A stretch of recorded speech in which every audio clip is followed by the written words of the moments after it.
తెలంగాణలో కొలువుల పంపిణీకి green signal వచ్చిందా? పార్టీ కోసం కష్టపడిన నేతలకు పదవులు ఇవ్వాలని హైకమాండ్ డిసైడ్ అయిందా? పోస్టుల భర్తీపై హైకమాండ్ గుడ్ న్యూస్ చెప్పడంతో ఆశావాహుల్లో ఆశలు రెట్టింపయ్యాయా?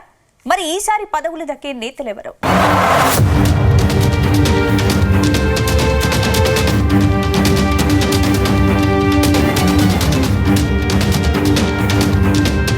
తెలంగాణ లీడర్లకు కాంగ్రెస్ హైకమాండ్ తీపి కబురు చెప్పినట్టు తెలుస్తోంది. త్వరలోనే రాష్ట్రంలో మంత్రి పదవులతో పాటు నామినేటెడ్ పోస్టుల భర్తీకి గ్రీన్ సిగ్నల్ ఇచ్చినట్టు సమాచారం. ఇటీవల తెలంగాణ పర్యటనకు వచ్చిన ఏఐసీసీ ఆర్గనైజర్ కేసీ వేణుగోపాల్ పదవుల పంపకాలపై ఓ క్లారిటీ ఇచ్చినట్టు తెలుస్తోంది.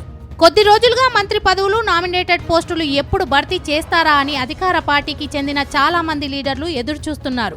ప్రభుత్వం ఏర్పడి ఏడాది పూర్తయినా ఇంకా పోస్టులు ఇవ్వడం లేదని నారాజవుతున్నారు. అటు సీఎం రేవంత్ రెడ్డి మంత్రులు ఢిల్లీ పర్యటనకు వెళ్లినప్పుడల్లా పదవుల భర్తీ జరుగుతుందని ప్రచారం జరిగినా ఆ తర్వాత ఆ ప్రస్తావనే ఉండడం లేదు. దాంతో ఇప్పట్లో పదవులు రావని కొందరు నేతలు డిసైడ్ అయ్యారట. కానీ కేసీ వేణుగోపాల్ ప్రకటనతో కాంగ్రెస్ ఆశావాహుల్లో కొత్త ఆశలు చిగురించాయని గాంధీభవన్ వర్గాలంటున్నాయి.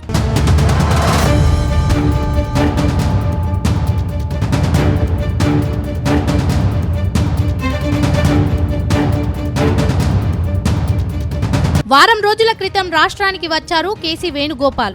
పీఏసీ సమావేశం కోసం రాష్ట్రానికి వచ్చిన ఆయన గాంధీభవన్లో సీఎంతో పాటు మంత్రులతో సమావేశమయ్యారు. దీపాదాస్ మున్షి అధ్యక్షతన జరిపిన సమావేశంలో కేసీ వేణుగోపాల్ నాయకులు, కార్యకర్తలను ఉద్దేశించి చేసిన కామెంట్స్తో నేతలు ఖుషీ అవుతున్నారట. పార్టీ కోసం కష్టపడిన నేతలకు త్వరలోనే పోస్టులు ఇస్తామని ఓ క్లారిటీ ఇచ్చారట. పార్టీకి కార్యకర్తలు వెన్నుముక, అలాంటి వారికి అటు పార్టీలో ఇటు ప్రభుత్వంలో సముచిత న్యాయం చేయాలని చెప్పారట. ఇక పదవులకు సంబంధించిన ప్రక్రియను వెంటనే చేపట్టాలని సీఎం రేవంత్ రెడ్డిని కోరినట్టు తెలిసింది. అటు పార్టీ పదవుల విషయంలోనూ స్పీడ్ పెంచాలని టీపీసీసీ చీఫ్ మహేష్ కుమార్ గౌడ్ను ఆదేశించినట్టు సమాచారం.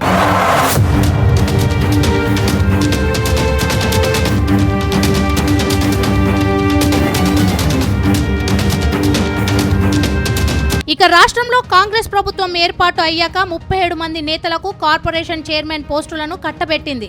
అయితే 10 ఏళ్లు ప్రతిపక్షంలో ఉండి పార్టీ కోసం కష్టపడ్డ వారంతా మిగిలిన పోస్టుల కోసం ఆశగా ఎదురుచూస్తున్నారు.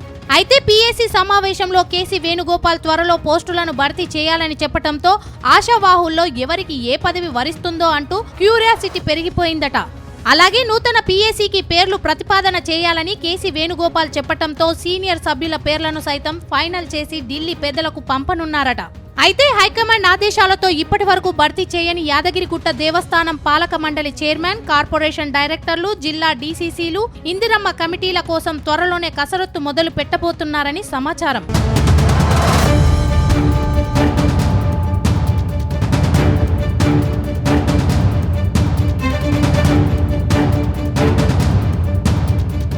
మొత్తం మీద రేవంత్ ప్రభుత్వం ఏర్పడి ఏడాది దాటింది. దాంతో పార్టీ పెద్దలు చెప్పినట్లు పోస్టులు భర్తీ ఇన్ టైంలో పూర్తి చేస్తే బాగుంటుందని సీఎం భావిస్తున్నారట.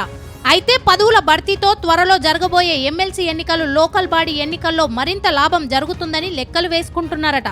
మరోవైపు గ్రామ స్థాయిలో పోస్టులు భర్తీతో క్యాడర్ కూడా యాక్టివ్గా పనిచేసే అవకాశం ఉందని పార్టీ పెద్దలు ఆలోచిస్తున్నట్టు తెలిసింది. మొత్తంగా పదవుల భర్తీకి గ్రీన్ సిగ్నల్ రావడంతో కాంగ్రెస్ నేతలు మాత్రం ఖుషీ అవుతున్నట్టు తెలుస్తోంది.